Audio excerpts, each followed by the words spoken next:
সকালের নরম আলো ছড়িয়ে পড়েছে আকাশ জুড়ে। দূর থেকে ভেসে আসছে শত শত পাখির কিচিরমিচির শব্দ।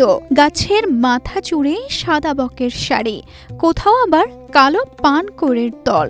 মনে হবে যেন প্রকৃতি নিজ হাতে সাজিয়েছে এক বিশাল পাখির নগরী। কুমিল্লার বুড়িচং উপজেলার ছোট্ট গ্রাম কিশোরনগর এখন এমনই এক অনন্য দৃশ্যের জন্য পরিচিত হয়ে উঠেছে।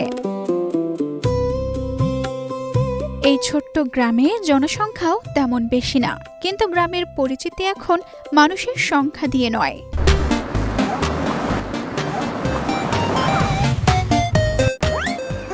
হাজারো অতিথি পাখির আবাসস্থল হিসেবে। এই গ্রামের সিরাজ মাস্টারের বাড়ি ও আশেপাশের গাছগুলোকে নিজেদের নিরাপদ ঠিকানা বানিয়েছে বক, পানকৌড় সহ নানা প্রজাতির পাখিরা। সরজমিনে গিয়ে দেখা যায় বুড়িচং বাজার থেকে আগারনরক সড়ক ধরে প্রায় 2 কিলোমিটার পশ্চিমে পীর যাত্রাপুর ইউনিয়নের কিশোরনগর গ্রাম। চারিদিকে খোলা মাঠ, ছোট ছোট পুকুর আর সবুজ গাছপালা। পুকুর পাড়ের বাঁশঝাড়, তেঁতুল, আম ও নারিকেল গাছের ডালে ডালে অসংখ্য বাসা। কোথাও সাদা বকের ঝাঁক, কোথাও পানকৌড়ের দল বসে আছে নিশ্চিন্তে। সবচেয়ে আকর্ষণীয় দৃশ্য দেখা যায় বাসাগুলোতে। মা পাখিরা খাবার নিয়ে ফিরলেই ছানারা গলা উঁচু করে অপেক্ষা করে খাবারের জন্য। প্রতিটি বাসা যেন নতুন জীবনের গল্প শোনায়। স্থানীয়দের ভাষায় গাছগুলো যেন পাখিদের জন্য নিরাপদ মাতৃসনদ। এখানে ডিম পেড়ে ছানা ফোটায়, বড় করে তোলে, তারপর ঋতু পরিবর্তনের সঙ্গে সঙ্গে উড়ে যায় দূর দেশে। আজ 3-4-5 বছর ধরে আইয়া 2-3 মাস থাকে, এরপরে আবার না আমি ডিস্টার্ব তো করি না, বরং কোনো মানে ছেলে মেয়ে আইয়া যদি এটা নিতে হইলে আমি আরো দৌড়ানি লাগাই যে এড়িয়ে ডিম ফুটাইয়া লইয়া মানে চলে যায়। যতটুকু পারি এগুলাকে মানে আশ্রয় দিয়ে রাখি, আমরা করি না, আর কেউ মানে নিতে দেই না। অনেক লোকজন আছে, অনেক ওই যে এরমা পোলান আইয়ে মিশি দিয়া উঠলে আমি দেখলে গিয়ে আমার দৌড়ান লাগাই। আমাদের এই বাড়ি হচ্ছে একটা মাঠের সংলগ্ন বাড়ি, আর এই বাড়িতে গাছপালাও বেশি।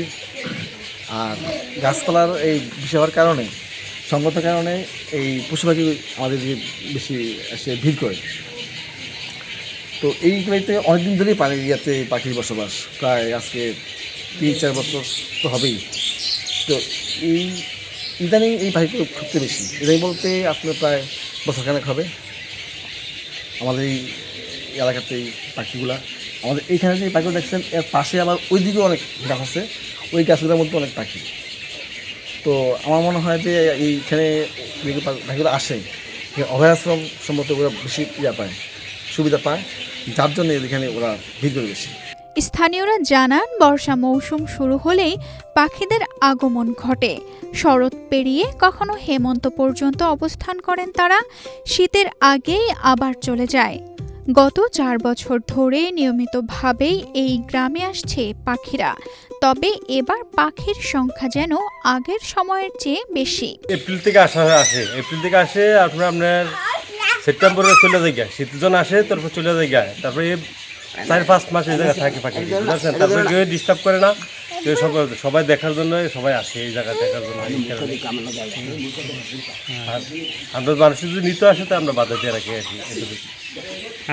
আমরা দেখতে সৌন্দর্য, এই যে বাস্তব আছে, আবার এই জায়গায় বাস্তব আছে, আসে তো দেখার জন্য সবাই ভালো লাগে। পরিবেশের ভারসাম্য রক্ষায় গাছের মতো পাখিরও প্রয়োজন রয়েছে বলে জানিয়েছে সামাজিক বন বিভাগের এই কর্মকর্তা। শীঘ্রই এলাকাটি পরিদর্শন করে পাখি সংরক্ষণে প্রয়োজনীয় ব্যবস্থা নেওয়া হবে বলে জানিয়েছেন তিনি। আমরা দেখি, আমরাও কিছু আমাদের লোকাল লোকজন তো কম, 1-2 জন প্রতি উপজেলায়। আমি এটা ওই আমাদের ওয়াইল্ড লাইফ সার্কেলকে ইনফর্ম করব, আর দেখি ব্যবস্থা হবে ইনশাআল্লাহ। পাখিদের এই অভয়াশ্রম দেখতে প্রতিদিনই ভিড় করছেন আশেপাশের বিভিন্ন গ্রামের মানুষ। দর্শনার্থীরা আসছেন ছবি তুলতে ও প্রকৃতির এই অপরূপ দৃশ্য উপভোগ করতে। তানজিদা রহমান ইনায়া, বাংলাদেশ প্রতিদিন।